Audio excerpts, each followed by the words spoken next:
ఉంది. పైగా సామాన్యుడు బ్రతికేలాగూ ఎలాగూ లేదులే, సామాన్యుడికి న్యాయం అనేది జరగట్లా, పలానోడు మమ్మల్ని ఇట్లా హింసించాడంటే తిరిగి వాడి మీదే అంటే బాధితుడి మీదే కేసు పెట్టిన దాఖలాలు ఈ వైఎస్ఆర్సీపీ ప్రభుత్వంలోనే చూస్తాము కూడా. అది మిత్రులారా, ఎందుకంటే ఎంతోమంది పాపం నేను ఈ 2 సంవత్సరాలు గట్టిగా 2.5 సంవత్సరాల నుండి చూస్తున్నా. పాపం బాబాసాహెబ్ అంబేద్కర్ గారి అడుగుజాడల్లో నడుస్తా నిజంగా ఆయన సిద్ధాంతాలని పాటిస్తూ ఉండేవాళ్ళు కొంతమంది ఉన్నారు. అంటే కులానికి సంబంధం లేదు, మతానికి సంబంధం లేదు, బాబాసాహెబ్ అంబేద్కర్ గారి అడుగుజాడల్లో నడిచే వాళ్ళకి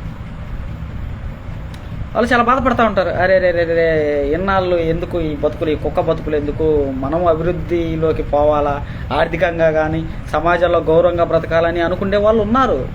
వాళ్ళని తొక్కే వాళ్ళు ఎవరు? ఈ దళిత దళారీలే, ఈ దళిత బ్రోకర్లే, ఈ దళిత చెంచాలే.